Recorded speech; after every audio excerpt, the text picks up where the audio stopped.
We're recording. Okay, now we're in business. Hello, everybody. Oh, hi, Brenda. I didn't know you were coming for this one. That's fun.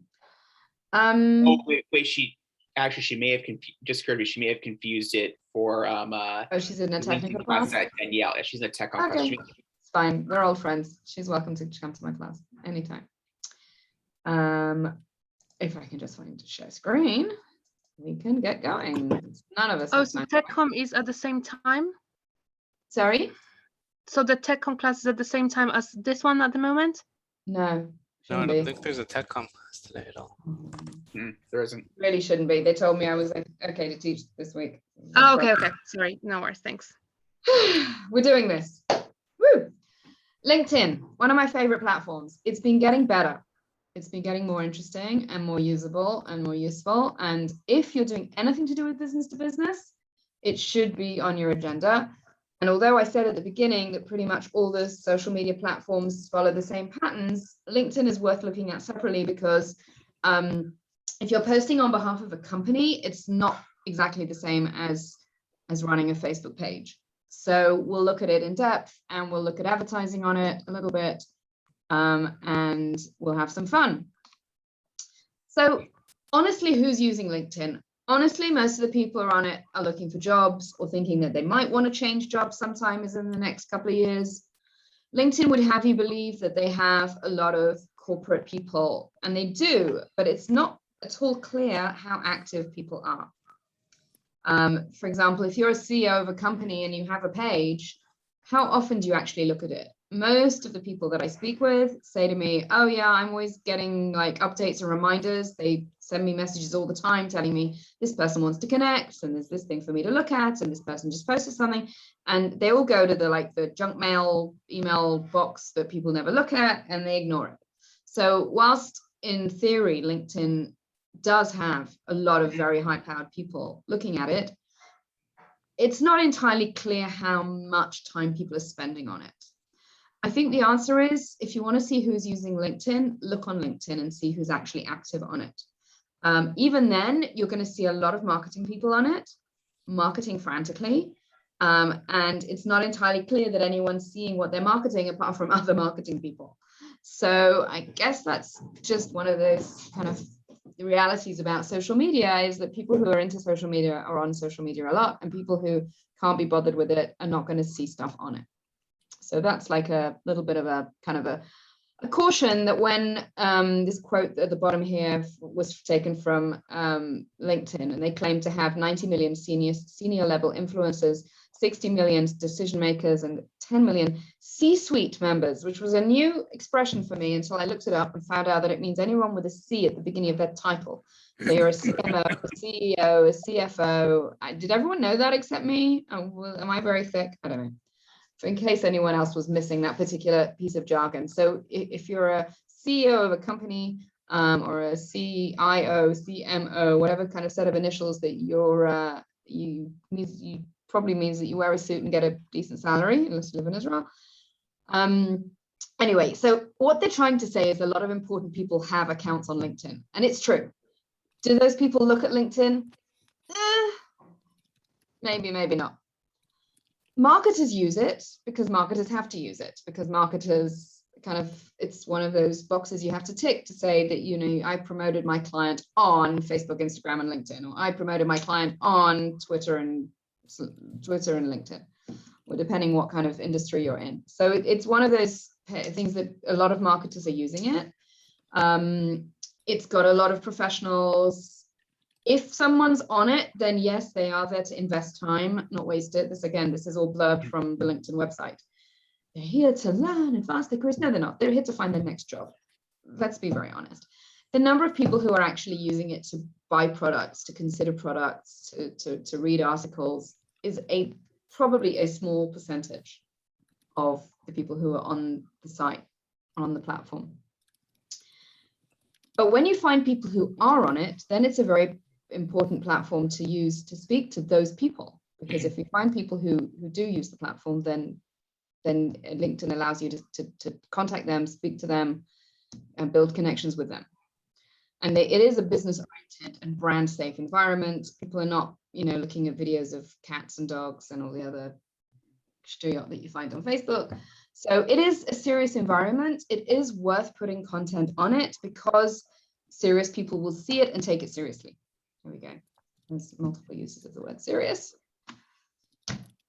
It's becoming more like Facebook and Instagram. I'm finding when I look at my feed, what's coming up is more interesting. I'm finding people posting things that are more personal. I don't know if it's because people are using more emotional language nowadays. People are sharing what's happening in their lives. I think because of COVID, people were working from home and the line blurred between work and home. So people started to talk about what they were doing and what, like people weren't wearing their suits anymore. They were like dressing casual, and I think that's affected the way people are posting in their business environment. It's become a little bit more casual, a little bit more personal, a little more interesting. They have copied, and this is again a theme we see with all the social media platforms. They all copy each other. You can make an event on Facebook. You can also make an event on LinkedIn. Difference being that in LinkedIn, you can invite people who are business connections, and you can invite people according to their job title. So if you're putting on a product launch or I don't know, like a webinar or something like that, then it's very worthwhile to do that on LinkedIn if you're targeting people who are in a business setting, if you're selling a business related product. Obviously it's there for job listings. It's interesting that actually posting a lot of job listings about your company can boost how many people look at your company and people being interested in your company. Now, arguably, depending on what you sell, the people who are interested in working for you are not likely to be your customers. But if you're in the business because you work in social media, that you need to show that you've managed to boost, how many people are seeing your page, then copy pasting your job listings onto LinkedIn will get more people interacting with your page and will give you some good stats.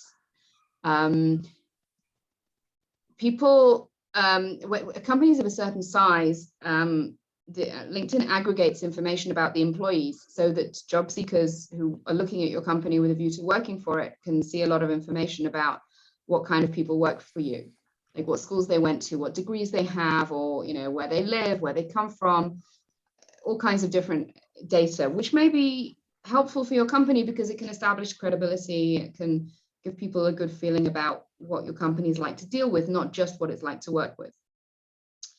Videos are huge on LinkedIn, as everywhere. You can either have them embedded or native. There's a LinkedIn Live, which is like a Facebook Live.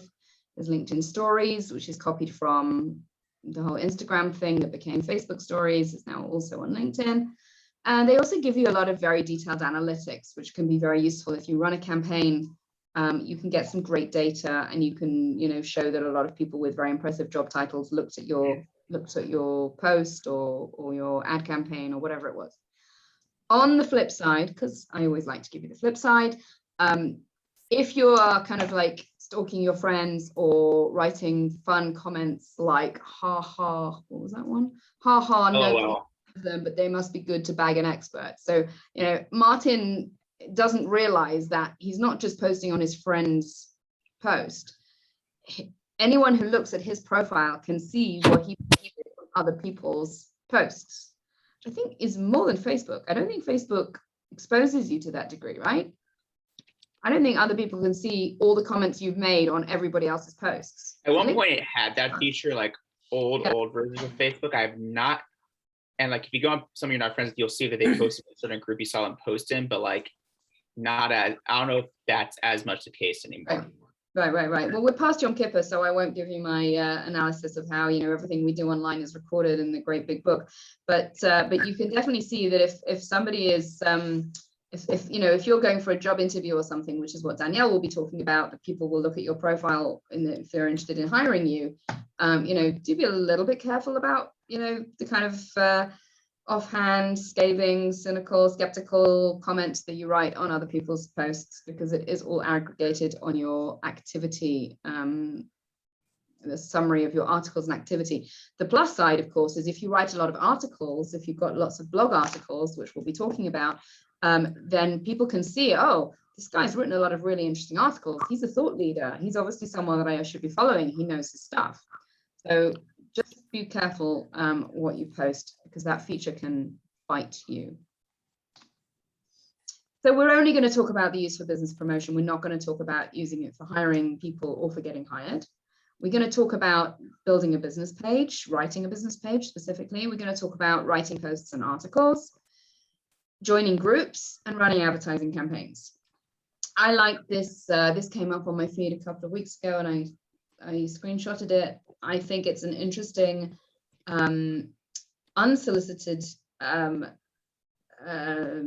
testimonial for how companies use LinkedIn. I think marketing companies and companies that market services to marketing people actually do very well on LinkedIn, because, as I said before, a lot of marketing people are hanging out on LinkedIn to do their own marketing, and therefore we, people like me, you, are exposed to a lot of my marketing service providers. So this company, Pipe Global, is kind of like a business service provider, marketing service provider, and they say that it's the best marketing channel ever, and they're getting a lot of leads, a lot of inquiries.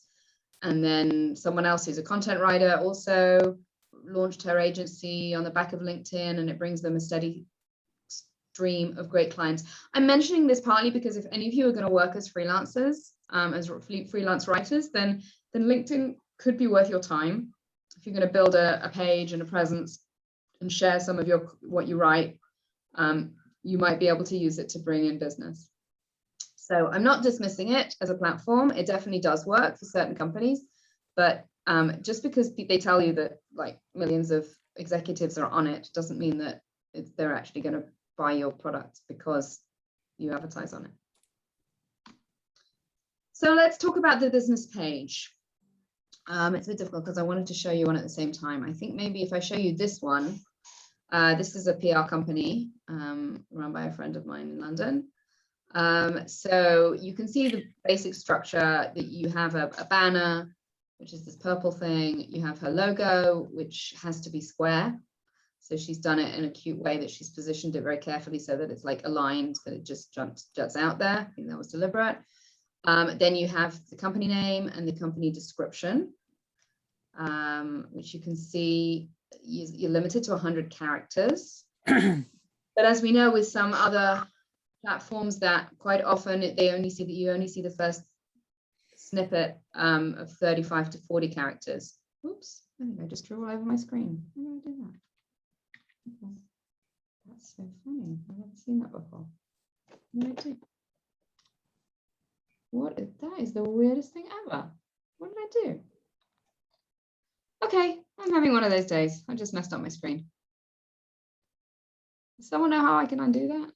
I mean, it reminds me of a whiteboard feature. If you click on the bar on top, yeah, it's probably a Zoom thing. I'm assuming it's a phone. Yeah, you're right. It's probably a Zoom thing. just like do the erase thing.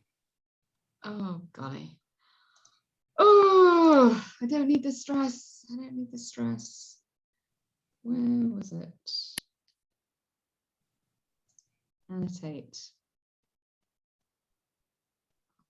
Delete.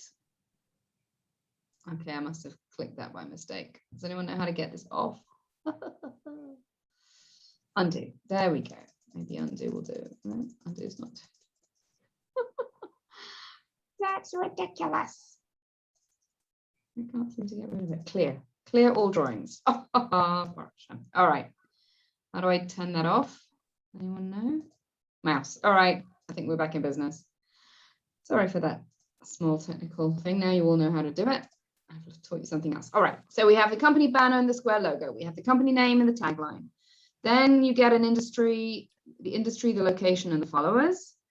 And then you get various tabs. And then you see a preview of whatever content you've shared on the page. So here you can see it tells you how many other employees are on LinkedIn. It gives you different tabs that you can create pages. It's almost like a mini website, if you like, even with its kind of in the structure, and you can choose what you're going to put. Like, for example, if you run a lot of webinars, you can have events as a tab. You can choose whether you visit website. You can make buttons that say, you know, call me, message me, you know, all those different features that we find on websites and Facebook pages and all of that. So you can customize your page. And it's a good idea this automatically says how many followers you've got. So obviously you want to try and get more followers so that number goes up. this public relations communications is you've got a limited range of industries to choose from. So if you do something really weird, you may not find that listed. I've had that with one of my clients. I don't remember which one, but it was very hard for us to find. They like, I don't know, they sold educational software or something, and like the options were that they were a school or they were a software company, but it didn't have anything more specific. So you can't always get a good company description. You're stuck with what they give you. And then the about text. Now the about text, like the about text on your website, and let's face it, you could just copy paste it from your website. It's important to know that you see this preview. When you're looking for the first time at a company page, you see this 3-line preview. So whenever you're writing the About Us page and you've got 2,000 characters to play with, which, as we always know, always includes the spaces as well, you've got to make your first 3 lines powerful. Okay, it's clear enough, I think. So how on earth do you write, oops, hello. How on earth do you write an about thing, about description of your company in 2,000 words that's going to capture the imagination? So this is the advice that I found. That really you must think about what's your vision and what's your mission statement. This may be something you've worked on for text for other things, say for your website, for example, or it may not be. Maybe it's the first thing you're writing. So you may want to talk about the problem you solve and the pain points you address. So your first paragraph is going to be something along the lines of, you know, do you struggle with ABC? We offer a solution. Explaining how you solve the problem and why your solution is different. That's not going to be probably in the first 3 lines, but the first 3 lines should probably be your vision and mission statement. And then after that, you should go on to explain what you do and why it's different. And then you can talk for the rest of your 2,000 characters. Sorry, I should say characters, it's not words. You should keep talking, just talk about, you know, what your product or products are and how they do whatever you said you do. Okay, so that's a brief as to how to write the about text for your LinkedIn company page or business page. Then when you set up the page, it's a bit blurry. Again, it's sometimes it's choosing from drop-down lists. So company size, they give you various different sizes and you have to pick the one that's most relevant to you. The same with industry. As I said, you're picking from the list of industries that they know about. You can put your own phone number in, year founded, and then you can pick your specialties. You can pick 20 specialties. And in addition to picking specialties, you can also pick hashtags. So we know a little bit about hashtags by now, and hashtags are going to be the things that are going to help people find you. Okay, so if you use your specialties to say what you do, then you can use your hashtags to say how you do it. So it might be not a description of what you do. It might be something to do with, there could be jargony, actually. I would say that you might want to use some company jargon in your hashtags because you want to show that you are a specialist in whatever area it is that you work in. So you can look around for good hashtags that describe your company and that people are likely to look for. I actually said this to a client today. I said, there's no point using Google AdWords, or for that matter, creating hashtags for things that people have never heard of, because if they've never heard of it, they're not going to look for it. So if you have an invention, then that's no use using that as a hashtag or using that as a keyword, because if people have never heard of it, they're not going to be looking for it. So find the thing that's nearest to what you do, or make it a campaign that's relevant to your industry, whether it's, I don't know, like a healthy eating or a, you know, if there's like an agenda that people are into, like, I don't know, carbon emissions or something like that, that is relevant to your product or service. So the current focus and strategy of your company. Okay, so it might be COVID related. You'll see when we get to the assignment. I didn't actually ask you to come up with hashtags, but you can if you wish. So if you're trying to get more people to follow your page because you want more followers, same as Facebook, but different. So one of the ways you can do it is to get your employees. It's a bit like, you know, getting your friends to like your page on Facebook, get your employees to like your page on LinkedIn. Because when employees share content, they increase engagement. LinkedIn knows if the employee includes in their profile that they work for your company, then whatever they share or like or post about your company will be magnified. Instagram, I'm sorry, we're on LinkedIn. LinkedIn very much encourages employee posting and sharing. And at the same time, if someone else looks at your company and sees that all your employees are liking and sharing and commenting on your posts and are engaged with what your company does, then that's going to give people a positive impression of your company. And there's a way to do that. There's a button when you share something that you can recommend to employees, which is basically notify all your employees that your company has just shared something. And so that encourages them to then click on the like, share, comment buttons. You can invite anybody that you're connected with on LinkedIn to follow your page. So instead of getting, you know, your mum and your sister like you do on Facebook, you can get your colleagues or people you know in the industry, people in companies that you used to work with, people who are influencers in your industry, anyone that you're connected with, would be good people to get them to follow your page.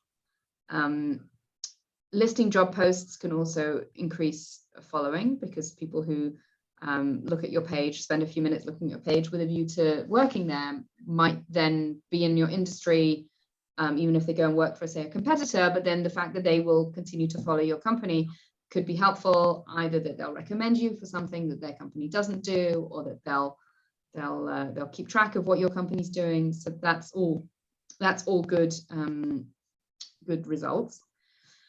You can run a paid ad campaign to get more people to notice your company and to follow your company. But I think the best way to get your company noticed is to join groups. So we're going to talk about groups a little bit later. For now, let's talk about posts and articles. Posts, sometimes called updates. And then there's a different thing, which is articles. So an update about your company obviously is what it says on the tin, something that's happening in your industry, something that's happening in your company. It need not be news about your company. It's a good idea to share, or we say curate, articles from third-party sources. I have a client who does this, and he drives me nuts because he just shares the article and he doesn't comment, which is utterly pointless because anyone could have found that article themselves. And it would be really useless if every company in every industry was just randomly sharing articles that are relevant to that industry without actually giving some kind of added value. If you don't comment as to what is relevant about the article, I'm not going to be impressed that you shared it. Because just sharing something that you found is like, you know, standing up and waving a piece of newspaper in the air and going, oh, this is interesting. It's like, well, that doesn't tell me anything. Tell me why it's interesting. Tell me why I should bother to read it. Tell me why it's relevant.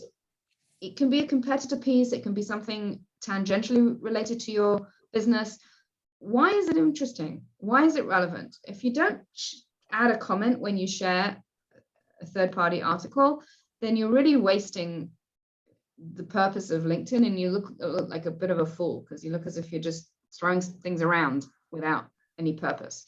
So always, you know, if you're sharing an article, obviously read it first, think about what comment you can make an intelligent comment as to why this might be interesting for people to read.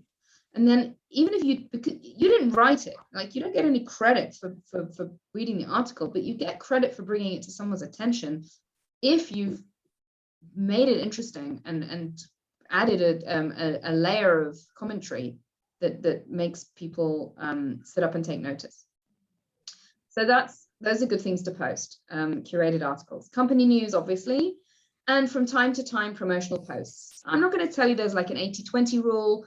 There isn't really a rule. There might be like a 1 in 5 rule, like for every 2 articles and 2 pieces of company news, you can run 1 promotional post. But that's not really true, because if you're running an event or if you've got a big launch coming up, then you're going to run more promotional posts. And if you've got nothing to promote or no reason to promote it, you're just going to, you know, do more interesting company news and curated articles, because you don't have anything new to promote.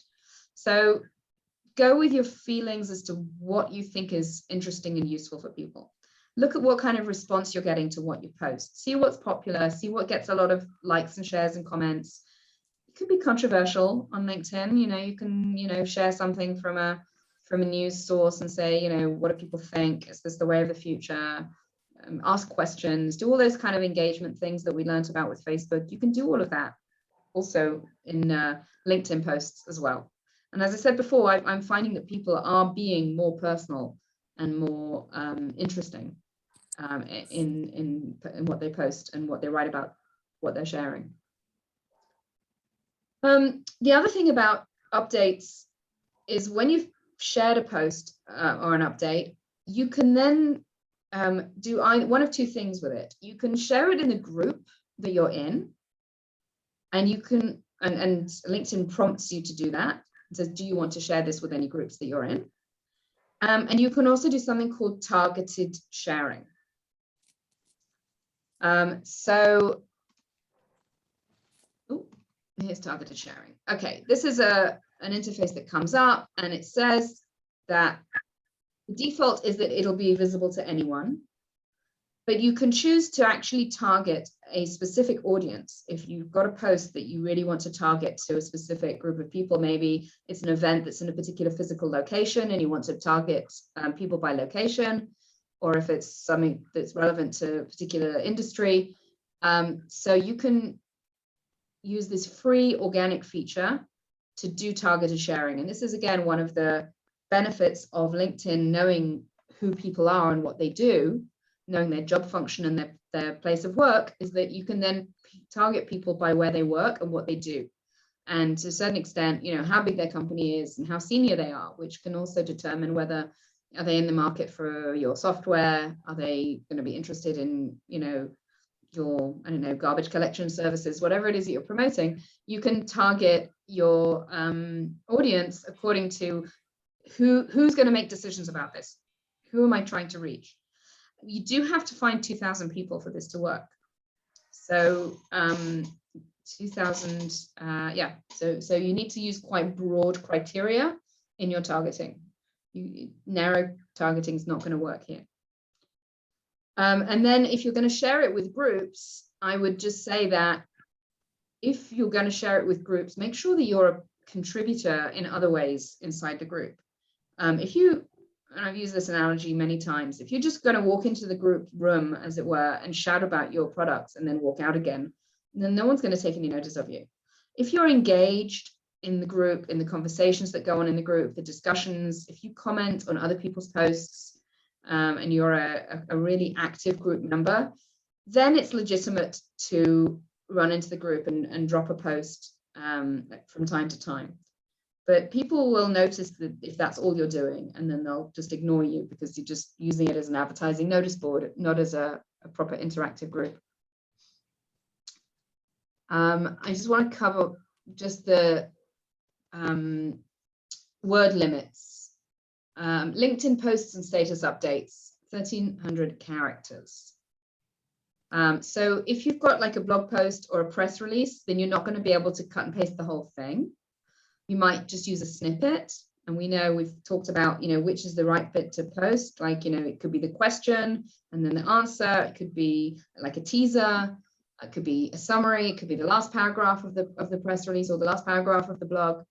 Think about what's going to bring people to read the rest of the post or the rest of the press release if you share a small snippet of it on your LinkedIn company page. But be aware that the LinkedIn algorithm, which determines how many people see your post, doesn't like external links. That's one of LinkedIn's little biases.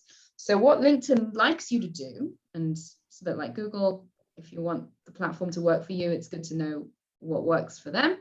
Then it's a good idea to duplicate your post on LinkedIn. And that's where you share it as an article. So you finished your blog post, it's been approved, you put it up on your website, and then you take exactly the same text or 125,000 characters, which might be half the blog, most of the blog, all the blog, and you post it on as a LinkedIn article. And then if you're going to share it as a snippet, you can share a link to the LinkedIn article, which is within LinkedIn, and then the LinkedIn algorithm will like you, and they will like and share your update with more people because they see that you are playing by their rules and sharing a snippet of the shorter version of your article. But you have to post it as like a LinkedIn article. That's what you're saying. As a LinkedIn article. So It's yeah, one of those things where you click on it and it still keeps you on LinkedIn. Yeah, exactly. That's what I was trying to explain. Thank you. So let me just see if I can open. I should have a LinkedIn page open. I did have earlier today. And they have stories and articles. Okay, here we go. Obviously, let's do a share. Where's the share? Where's the share? Where's the share? Where's the share? You share. Oh, you're in it. All right, good. You can see my LinkedIn. All right. And you can see that I have a lot of marketing companies on my feed. Not a big surprise there. So here is a link to an article that's on their website. Sunhouse Marketing have posted it on their website. Okay. Let's see if we can find one who's posted it on. Oh, golly. I should have done this before, sorry. Oh, and videos work very well because people stop and look at them. We know that. Okay, let's do something different. I'm just trying to find an article. Not a very obvious, easy way to go to articles.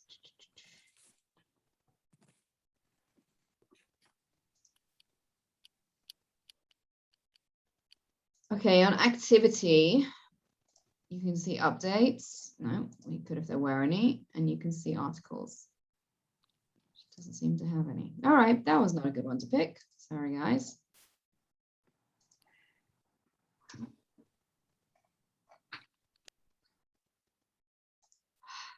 I'm trying to think of a company article that I've read recently that was actually on their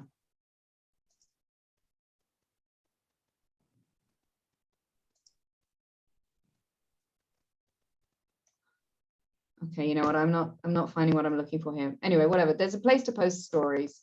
Maybe I'll do it this way. Maybe I'll, right. So here's the thing. It offers me, I can post a photo, I can post a video, I can talk about an event, or I can write an article. So here I can do it as myself, which makes a change because I never publish anything by myself.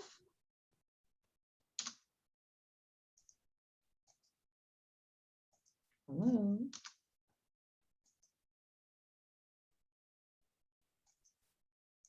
What's going wrong today?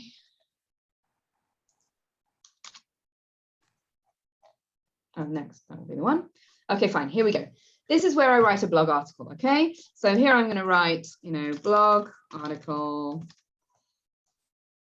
cut and paste from website. I'm gonna pick a picture.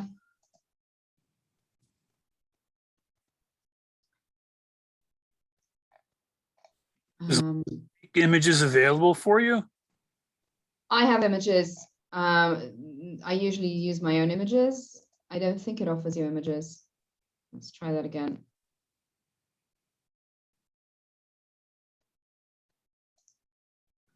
That's a bit better. No, you're meant to upload your own image. They don't offer you images. It's supposed to be 2000 by 600, which is quite a tricky dimension to find. Okay, let's go with that one. So here it's a good idea to write a caption that's going to, again, get people involved in reading the article. Like, you know, this will be worth reading. And then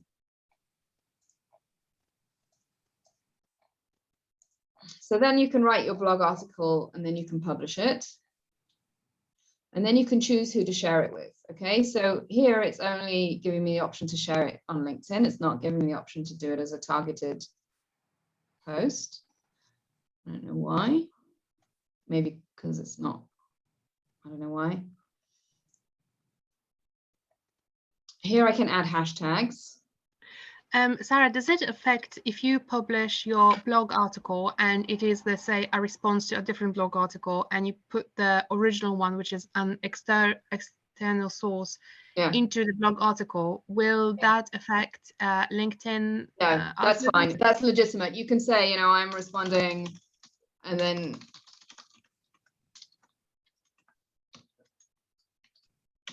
yeah, you can include that. Links within the article won't be a problem. And in fact, you can even say, you know, this is that you can say at the end, you know, this is a shorter version of a blog that appears on my website, and then you can have the link to the blog. So you can use the article as a way of sharing part of your blog article. If you have a very long and involved blog article, and you'd rather people go to your website, if they read like a little piece of it, then you can then encourage them to go to the website, and then you can share a snippet in the update that brings people to the story within LinkedIn, and that can have the link to your website. So anyway, whatever, I'm obviously going to discard this because it's garbage and I don't want to put it on my page, but you can see that you can publish things, you can change, you can put in, you can use different fonts, you can make it look attractive, put in pull Almost quotes. like WordPress. Yeah, it's very much, they've really sort of taken those tools and given you lots of different options so you can make your articles look really interesting. Able to do this when posting like news articles, so that way we can still like stay within the algorithm and LinkedIn doesn't get all out of purpose? Yes, you can absolutely put up a press release on here, for example. You could, maybe you'd take off the press release kind of opening, you wouldn't start it like a press release, you'd just use the same information and just slightly reformat it as an article. But yeah, you can very easily do that, and then it's on LinkedIn, and then people will find it, especially if you pick hashtags you know, that people are looking for, like, you know, cool geeks or something like that. You can pick hashtags that are relevant to the article, and then people might come across it randomly who don't know you. So would you say as a whole, like, it's a bad idea to say like post an article from like NBC News on LinkedIn? That you would post an article from? No, you can't cut and paste someone else's article. No. Like, say I find an article on NBC News I want to post on LinkedIn. You're saying I shouldn't do that because it takes them off the LinkedIn platform? No. You're getting me wrong. This is where you post your own blog about something that you've written about your business. Okay, not like sharing a news article. You would share your news article. Hang on, let me just go back to my page. If you want to share a news article, you would, hang on, I can't get out of this. Why can't I get out of this? Okay. So no, if you want to just share, you know, did you see this really interesting article? You just post it here with a link to the article, because you don't care about whether, you're just saying, you're like, you know, this article was really interesting. You share it as an update, as a post.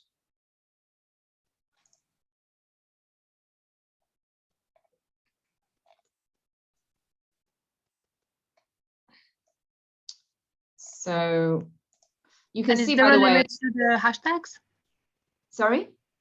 Is there like a recommended amount of hashtags? Like on Instagram, it's 30 hashtags, but I think three. LinkedIn usually asks for 3 or recommends 3. And can you, once you start typing a hashtag, does it tell you how popular it is? Because it tells you straight away on Instagram how many people's already use it. Like, no, it's not. They're not as hashtagged up as that. They will suggest hashtags sometimes. Like if I posted something, it would suggest a hashtag. Here we go. It's even suggesting that I should start a conversation about Hispanic Heritage Month or Conversations for Change, whatever. But yeah, I think 3 is a good number for hashtags, because that's the number that LinkedIn generally recommends. The other thing, by the way, you should notice, it tells you how long it's going to take to read the article, which is cute. And also, I find this a bit like spoon feeding. It suggests comments that you might like to make.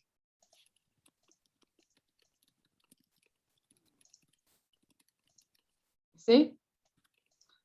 Gmail does this as well, by the way. Have you noticed? Gmail like suggests how you might like to respond to emails. WhatsApp actually does the same thing. And If you have like, yeah. LinkedIn messaging does that too, by the way. Oh no, nobody's thinking anymore.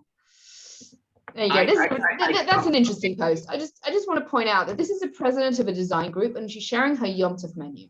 That's exactly what I was talking about, the blurring of work and home life. You know, who's going to take this president seriously? It's very clear that she's doing no work this month.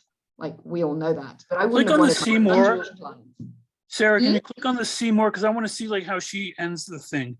Oh, okay. Okay. So you can see that, you know, someone who's, you know, I don't know what she's president of, but, you know, she's very comfortable posting about what's going on in her family and her religion and her home life, even though, to my mind, it takes away from her professionalism. I'm old school like that. But I think what happened during COVID is that people became more comfortable talking about, you know, I'm finding it hard to work with my toddler screaming in the background. And, you know, people just became more honest. And I think it's interesting that that has come across onto what's supposedly a professional platform. It's looking, you know, more and more like Facebook every day. Anyway, whatever. I'm spending more and more time looking at it because it's more interesting. Now, that might be a good thing. I don't know. People are writing just stream of consciousness stuff and they're being themselves. And I guess that's just the way it is. I mean, there's a girl a few years younger than me that I had a Zoom with once. She literally doesn't do any other platforms but LinkedIn, and she sometimes gets to be very raw and vulnerable. I guess LinkedIn is just, people find it to be more productive, but also doesn't have all the trash and noise that Facebook and Instagram and TikTok have. Right, but my question would be, does she get clients as a result of doing that? If she's using it as her personal diary for venting, is it actually bringing her any business, or is she just I wouldn't know at using it? this point. She's in college and has an entrepreneurial drive, so I wouldn't know. Okay, so good luck to her, and I hope it works for her. I mean, I'm definitely surprised by what I see posted. That's a prime example. I'm very surprised by what people post. But yeah, maybe that's what's happening. I think that the personal, we've said this before, that the business and personal are very blurred. You know, again, he's a LinkedIn coach. Okay, this guy, he's a CEO, he's a top 10 LinkedIn coach, and he's asking questions about, you know, how do you feel about Monday morning? How do you feel about Mondays? And he's getting 285 likes, 108 votes, 31 comments. Maybe it's just that people feel they can do LinkedIn when they're at work and they don't feel they can do Facebook when they're at work. So they're happy to sit and kind of mess around and fill in, you know, respond to questions like that. Anyway, whatever. Time is valuable. We are in the weeks, a few days before Yom Tov, so I do not want to waste your time looking at my LinkedIn feed. Alrighty, so those are the guidelines for posts and articles. We talked about targeted audience. Let's look at groups. Groups are where decision makers hang out. And if you find people who are helpful to you in groups, then it's a good place to actually get to know them. And to be seen as someone who does networking and sharing and who answers questions and who provides helpful information from time to time. You can use it as a networking platform. So back to my LinkedIn again, get lost in it. We go to some of my groups. So for example, let's go to the Nefesh B'Nefesh group, okay? So we can all imagine, most of us know what Nefesh B'Nefesh is. We can all imagine what kind of things we're going to find here. First up, they use it to post a lot of job ads. Someone shared an article, a history article. I don't know why. These are mostly job ads. Maybe it's a bad example. All right, let's look at Jewish executives networking. There we go. See if we find any recipes on this one. People promoting themselves, okay? This is about what to do about the gap in your resume because of COVID. Okay, so someone's written an article. Is the article actually on LinkedIn? That would be cool.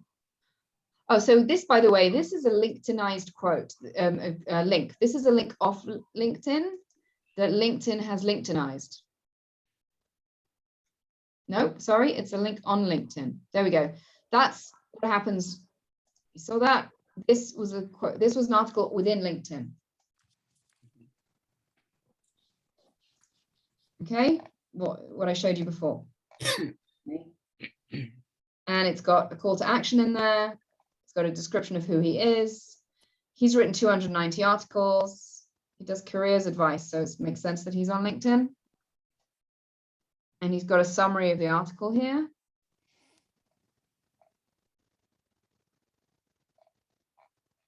Okay, so there you can see that's an example of someone sharing an article that they've written in this group, which is a Jewish Executives Networking group. Okay. So people are sharing charity messages. It's him again. So one of the things you'll see in groups is that quite often you see the same names over and over again. That's because there's a lot of groups and not many people who are active in them. So, you might take a view that, okay, this guy, Dr. Bruce Hurwitz, he's an interesting guy for me to know. I want him to know about me. So I might write a comment on one of his posts and say, oh, that's really interesting. I've always struggled with speech writing. Do you think there's an optimum length or whatever? You can get involved in a conversation with him, and then he'll then go and look at who you are, and then he'll know who you are. Okay, it's like bageling, if you know what that is. You can find people on LinkedIn and start chatting with them, open conversations with them. Then when you friend them or connect with them, then they're more likely to accept you, and then you can build a relationship with these people. So it's quite typical that you find a couple of very active people in a group, in fact, who are like almost dominating the conversation.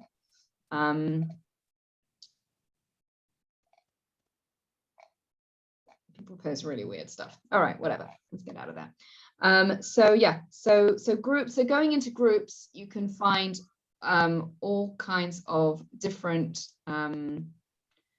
groups, and you can discover who's active in the group, and then you can connect with those groups. Oops, I don't know how that happened. Went the wrong way there. So I'm in lots of groups that do different things. This one's tech marketing. Oh, it's me. There we go. No one's posted in the last 5 months. I posted 5 months ago. That's not a very active group. It can still be useful to find people, by the way, even if the posts are a few months old. If you want to find someone and engage with them, you might be able to engage with them in the group. If you just send people friend requests on LinkedIn, it's a bit sketchy. But if you like or comment on something they've posted and then you send them a friend request, then they're much more likely to look into who you are and be interested in accepting you.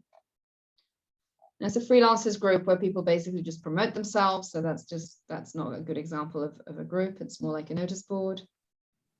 Most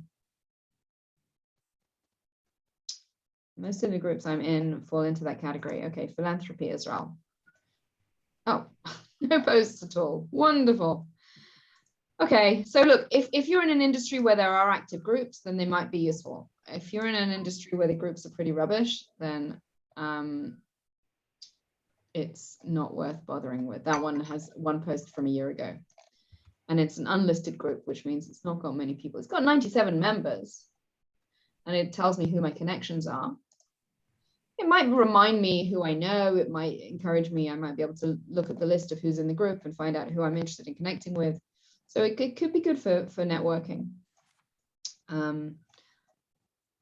Okay, let's get back to the presentation. And then how do I do it to promote it? Like, how would the algorithm pick it up and try to suggest it to people?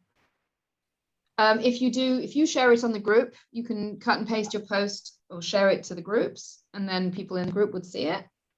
Or you can do what I showed you before, which is the targeted audience sharing, and that would get more people to see it. Okay, let's talk about using LinkedIn for advertising, and that's the last topic. There's a whole advertising interface, which I will show you. And of course, as with everything on every platform, the best way to learn how to use it is to do the tutorials.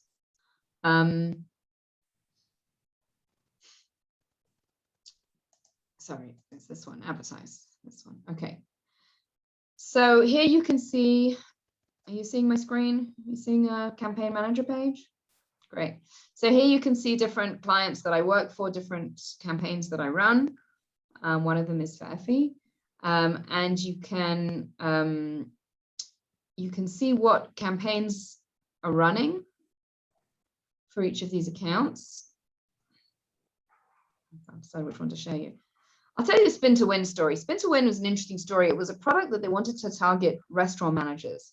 And we had a very hard time trying to find restaurant managers on any platform because if they were on Facebook, they never really talked about their job. They didn't list their role or their title on their Facebook profile. So we couldn't find them on Facebook.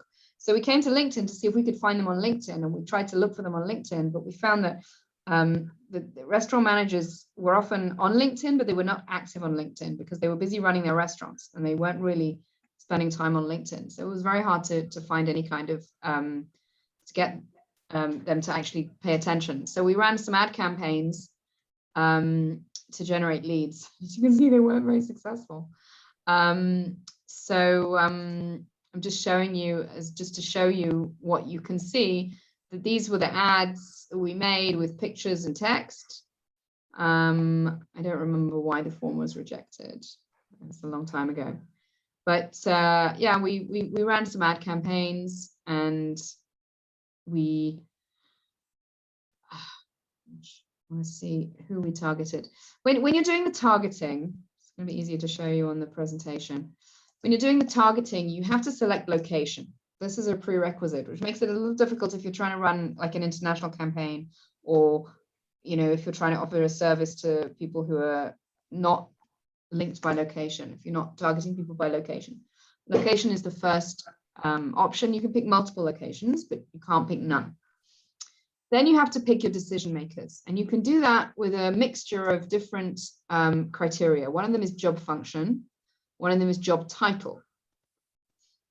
If you pick, I don't know, secretary, then it will auto suggest other relevant titles like personal assistant, executive secretary, senior secretary. It'll give you all the different ones, and you just basically click all of the ones that apply. So you end up with a long list of job titles because you use the auto suggest feature to pick all the possibly relevant titles. But then you can also pick how senior people are or how big their company size is, and also what skills they have. So if you're looking for someone who's an interior designer, that might come up as a skill rather than as a job description. Particularly, for example, if you're looking for people who are entrepreneurs, you're not going to find them by their job title, their job function. You're going to find them by their skills. So that's how you target your decision makers. You can alternatively target specific companies, or you can do both. You can target people with particular functions in particular companies, but the limit is 200 companies. Or if you have a client list, you can upload it, and you can create a bit like on Facebook when you create a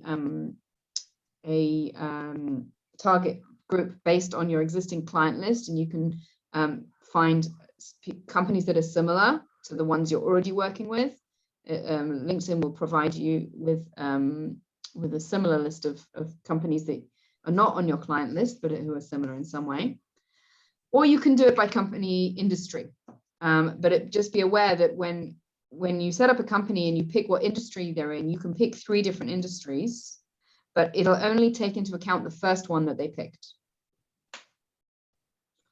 If you want to pick people and look by their background of what schools they went to or what degrees they studied, just be aware that that is a limiting criteria that reduces your audience size. So it's not always a good idea to do it unless there's a specific reason why you're trying to do what schools and universities they went to. I think that's more of a tool for recruiters, by the way. But then you can pick member interests. And if you pick an interest like business travel, you're going to get a mixture of executives who travel and also people who work in the business travel industry.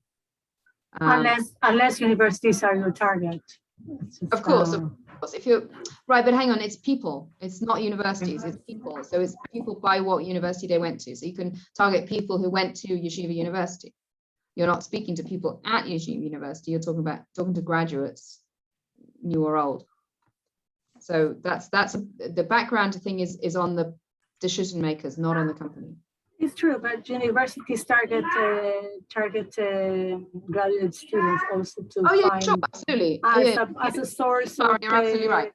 If you want to target your own graduates, 100%. Yeah, 100%. the alumni has always been a source of scholar, as I say, donations and stuff. Right, absolutely. Alumni, yeah, there's a lot of that. You're right. In your particular sector, I forget that you worked at the university. Yeah, that could be very good for you. But for other people, if you're trying to target like CEOs of companies, then it's not necessarily going to be helpful to target people who went to, I don't know, Ivy League universities, unless there's some reason why you want to do that. And then you can also target people who are members of groups. And again, if you know, I would pick good groups. I wouldn't pick any of the groups that I just showed you because they were all pretty rubbish groups with not very many members. But you can advertise to people who are members of groups. So instead of reaching them through the group, which is free, you can pay to reach them not through the group. But the ad only appears when they open up LinkedIn. So you're still not going to be able to reach people who are not on the platform. There's a helpful article here from LinkedIn about LinkedIn ads. You should always do their training, tutorials, whatever, before you advertise anywhere, because they always give good tips because they built the platform. The other thing they offer is something called Sales Navigator, which is a paid tool on LinkedIn where you can find leads. You can look, you can define your target market, and you can see who is on LinkedIn, and you can use Sales Navigator to reach them. And because it's a paid tool, it's going to be more effective. So just like with all the platforms that we've looked at, whenever they have like a premium version, it has to deliver, otherwise people wouldn't be paying for it. So if you're looking for leads for people who might be interested in your product, then you might want to run a short campaign on Sales Navigator to help you identify leads. Then get those people, once you've reached out to them, you can get them to follow your page. And then after you finish the Sales Navigator campaign, you can then continue to talk to them on LinkedIn through your business page or through your organic posts and conversations. You can also message people, of course, on LinkedIn as well. And you can message people that are connections of yours. If you have a LinkedIn Premium account, you can message people who are not your connections. Just be very wary about, putting out obvious marketing messages to people through the messaging service, because people they firstly don't look at those inboxes very often. And when they do, they tend to ignore things that are very obviously sales messages. And people say that, if you're going to friend someone, don't immediately send them a promotional message after you've friended them, because otherwise they'll just unfriend you. But that's true everywhere. So the limitations of LinkedIn. But sometimes for people who work in sales, it's actually they're interested in that, because I worked for this guy who had this high-end products, and he was targeting a lot of people who worked in flash sales. So I would message lots of people on LinkedIn, from Turkey, from Italy, from Germany, and we would run campaigns with them, just because I just dropped them a message, and I didn't know them, I just befriended them and dropped them a message straight away, and they're like, yeah, sure, let's run it. So I think in sales is very, very fast, but if it's for That's anything true. else, a bigger product, it's oh, they might be a little bit skeptical. That's true. That's true. You're right. If you're working, salespeople are they play the game, so they know that they're going to be more open to playing the game with you. But if you're going to if you're trying to hit up the CEO of a company because you're trying to sell him a big software product, then sending him a personal message on LinkedIn is not going to be a great way to start. Sharing things with him, inviting him to read an article you've written or commenting on an article he's written, just do it in a more sophisticated way if you're trying to reach someone further up the food chain. So it's that time. I'm going to set an assignment. You have till October the 2nd. It's our good old friends at SafeCounter. Look at their existing company page. They set it up as Eventries. They didn't call it SafeCounter. I think we could write a much better company overview, company description. If you've forgotten, go back to the SafeCounter folder on the Google Drive. You'll find all the documents that we wrote and all the different things that we pulled together about them to refresh your memory. And and write me 2,000 characters. And remember that the first 3 lines are going to determine whether I read the rest or not. And then look around for groups that they should join to promote SafeCounter. Think about the kind of people that they want to sell to. Where are they going to find those people? Which groups should they be in? I hope it's not going to take you very long. I've deliberately tried to set you an easy assignment for this crazy week. And we will be back together on Sunday, October the 3rd to look at what you've all done. I hope that gives you some time. And I wish you all Chag Sameach. Chag Sameach. I'm going to upload a slightly modified version of this presentation because I corrected a mistake. So I'm going to just post an updated version in about 5 minutes in the Drive. So if you're one of those people that downloads it from the Drive, then don't do it straight away. I hope it's been interesting.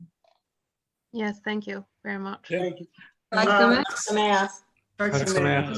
Sameach. Thank you. Yeah. Bye. Sarah, quick question. When are they supposed to upload our blog articles?